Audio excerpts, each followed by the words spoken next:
for today's video, gagawa tayo ng handle.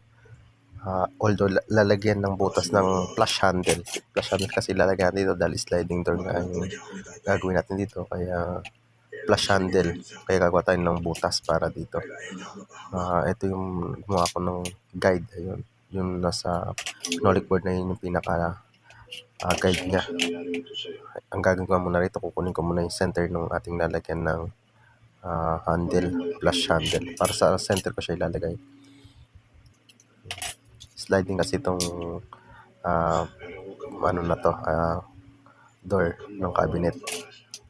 Yan, after ko nga siya makuha center niya, tapos kinuhitan ko nga siya ng isang itong siya ito gagamitin ko dito ng router bit. Sa pagkuha ko ng depth na to, ayan, kasama yung pinaka guide niya, tapos kukunin ko yung door handle, ayan, para makuha yung tamang depth niya. Ayan, ganyan dapat siya. Ganyan settings niya. Tapos gagamitin ako ng 35mm, yung ginagamit natin sa pambutas ng conceal hinges para mas mapabilis yung ating trabaho at saka hindi mahirapan yung router natin sa sobrang itong board na to.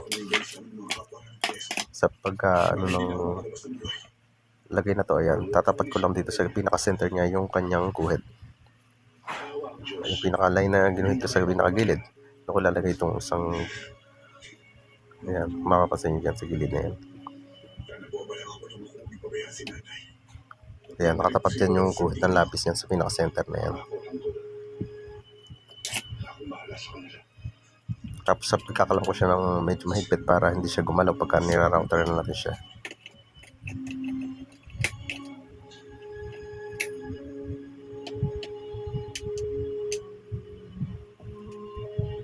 Ito yung 35mm na pangbutas natin ng conceal hinges. Ito gagamitin ko paunang butas. So 3 beses ko siya bubutasan para hindi mahirapan yung router natin sa pagbutas na to. Magiging ang trabaho lang ng router natin dito is linisin yung mga hindi naabot ng drill natin na yan, pinang-drill natin na yan. Kung kasing wala kayong 35mm na tulad ng ginawa ko na yon, talaga namang kawawa yung router natin o mabilis po purol yung talim ng ating router bit. Yan, kung papansin nyo nga dyan na sumaside na yung pinaka bearing niya sa may guide na yan, kaya doon yung siya isasayad at hindi na tayo maliligaw. Yan ang pinaka kaya naman na may guide tayo kapag gumagawa tayo dito ng butas ng flush handle. Yan. Ito yung maglilinis ng lahat ng paikot na hindi naabot ng ating drill na 35mm hole. Yan. Ayan, bakat pa yung tatlong butas niya. At gagamit din ako dito ng chisel o ng pait para sa mga hindi naabot naman ng router bit natin na yun. Dahil bilog kasi yun, hindi niya naabot yung mga edging na to sa gilid. After nun, susukat na natin kung okay ba yung ating nagawa. Ito yung flush handle. Ayan. Bago pa to, ayan, may plastic pa siya. Nagaling ko lang to. Subukan natin to kung flush. Ayan, meron pa nga dito sa kabilang side na yun na hindi naabot ng router bit. Kaya kailangan din natin talaga dito ng pait para matanggal itong mga nasa gilid na to. Pinakatingan niya. Kailangan matanggal natin yan. Magandang tingnan itong flush handle na to para sa mga cabinet. Ang problema na talaga dito, medyo madiwara siyang gawin. At saka yan, mahirap siyang gawan ng lalagyan niya dahil binubutas pa sa plyboard. Unlike yung ibang mga handle na 2 butas ang okay na. Kaya papansin nyo, flush siya. Tapat siya sa guhit.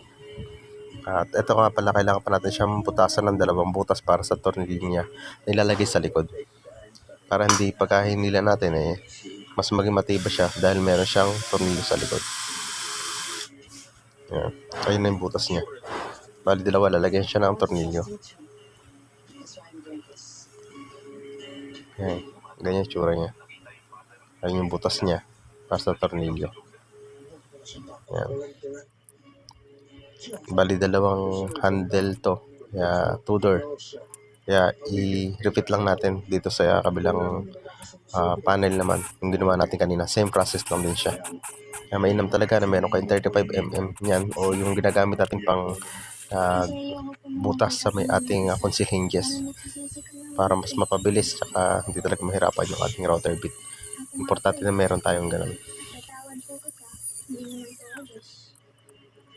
Ingatan nyo lang na tamaan yung pinaka-edge ng ating guide para hindi masira. Pagka gumagamit tayo ng 35mm na pambutas na yun. Ayan.